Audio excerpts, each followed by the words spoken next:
জমি কেনার পূর্বে যে বিষয়ে সতর্ক থাকা জরুরি। জমি কেনার সিদ্ধান্ত নিয়েছেন, ভাবছেন খুব ভালো জমি, দরদাম ও আয়ত্তের মধ্যে। জমি কেনার দলিল সম্পাদন করে নিলেই হলো, জমির মালিক হয়ে যাবেন। কিন্তু তড়িঘড়ি করে কিনতে গিয়ে বিপদেও পড়তে পারেন। জমি কেনার আগে জমির ক্রেতাকে জমির বিভিন্ন দলিল বিষয়ে সতর্ক থাকতে হবে। বিশেষ করে জমির মালিকের মালিকানা বৈধতা ভালো করে যাচাই করতে হবে। অন্যথায় জমি কিনতে গিয়ে প্রতারণার শিকার হতে হবে, কিংবা জমির মূল অংশ থেকে বঞ্চিত হওয়ার আশঙ্কা থাকবে।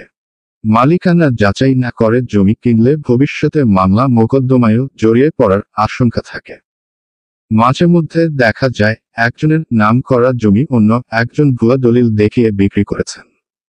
পরে আসল মালিক ক্রেতাকে জড়িয়েও মামলা ঠুকে দেন। জমির বিভিন্ন ধরনের দলিল থাকতে পারে। বিক্রয় দলিল থেকে শুরু করে ভূমি উন্নয়ন কর খতিয়ান সবই হচ্ছে দলিল।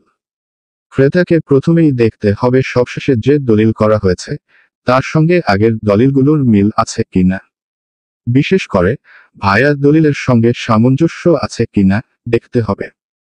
ভায়া দলিল হচ্ছে মূল দলিল, যা থেকে পরের দলিল সৃষ্টি হয়। ধরা যাক আপনি কিছু জমি 2001 সালে 470 নম্বর রেজিস্ট্রি দলিলের মাধ্যমে কেনেন। সেই জমি 2008 সালে অন্য একজনের কাছে 520 নম্বর রেজিস্ট্রি দলিলে বিক্রি। তাহলে আগের 470 নম্বর দলিলটি হচ্ছে ভায়া দলিল। হস্তান্তর করা দলিলের দাতা এবং গ্রহীতার নাম, ঠিকানা, খতিয়ান নম্বর, জোত নম্বর, দাগ নম্বর, মোট জমির পরিমাণ ভালো করে দেখতে হবে। আরেকটি বিষয় খেয়াল করতে হবে যে ভায়া দলিল থেকে পরবর্তী দলিল করা হয়েছে তাতে প্রতি দাগের হস্তান্তরিত জমির পরিমাণ ঠিক আছে কিনা। অনেক সময় আগের দলিলের চেয়ে পরের দলিলে বেশি জমি দেখানো হয়।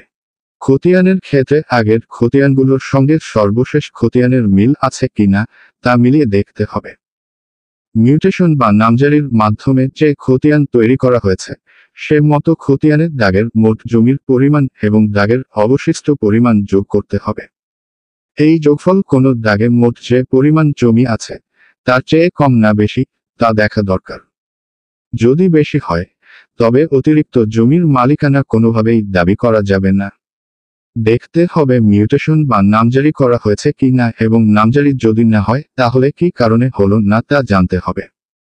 মিউটেশন না করা থাকলে জমি কিনতে সমস্যা হবে।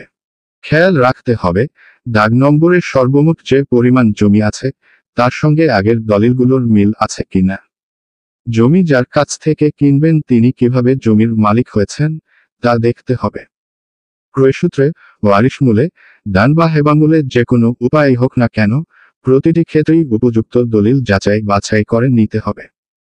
পাওয়ার অব অ্যাটর্নি মূলে যদি কেউ কোনো জমি বিক্রি করতে চান তাহলেও মূল মালিকের সঙ্গে যোগাযোগ করা এবং তার কাছ থেকে প্রকৃত তথ্য জেনে নেওয়া উচিত। অনেক সময় ভুয়া পাওয়ার অব অ্যাটর্নি দলিল তৈরি করে জমি বিক্রির ঘটনা ঘটতে দেখা যায়। জমি কেনার ক্ষেত্রে সেটা সরকারি মালিকানা বা অর্পিত সম্পত্তির তালিকাভুক্ত কিনা অবশ্যই তা যাচাই করে নিতে হবে। যে কোনোভাবেই হোক না কেন জমির মালিকানা যাচাই না করে জমি কেনা বোকামি। অনেক সময় জমি জমা নিয়ে মামলা মোকদ্দমা চলাকালে প্রকৃত তথ্য গোপন করেও অনেকে জমি বিক্রি করে দেন। তাই মালিকানা সংক্রান্ত বিরোধের বিষয়টি জেনে নেওয়া জরুরি। বিশেষ করে আশপাশের লোকজনদের কাছ থেকে জমি নিয়ে তথ্য নেওয়ার চেষ্টা করতে পারেন।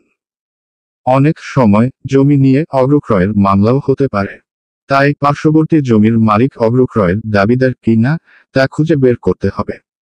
কোনোভাবে জমি জমা সংক্রান্ত বিষয়ে তৃতীয় পক্ষ বা মধ্যস্থতাকারীকে শতভাগ বিশ্বাস করা ঠিক হবে না। ক্রেতা নিজেকেই মালিকানার সংক্রান্ত বিষয়ে ভালোভাবে খোঁজখবর নিয়ে কিংবা যাচাই বাছাই করে জমি কিনতে হবে। না হলে মালিকানার সংক্রান্ত একটু জটিলতা সারা জীবনের কান্নার কারণ হয়ে দাঁড়াতে পারে, আর মামলা মোকদ্দমার হয়রানি তো আছেই। বন্ধুরা, ভিডিওটি কেমন লেগেছে? আশা করি ভিডিওটি ভালো লেগেছে। যদি ভিডিওটি ভালো লেগে থাকে তাহলে অবশ্যই লাইক করবেন, শেয়ার করবেন এবং কোন কোন বিষয়ের উপর ভিডিও দেখতে চান তা আমাকে কমেন্ট করে জানিয়ে দেন, তাহলে আমি সেই বিষয়ে ভিডিও দেওয়ার চেষ্টা করব। ধন্যবাদ এতক্ষণ ধৈর্য সহকারে ভিডিও দেখার জন্য। পরবর্তী ভিডিও দেখার আমন্ত্রণ রইল। সবাই ভালো থাকবেন।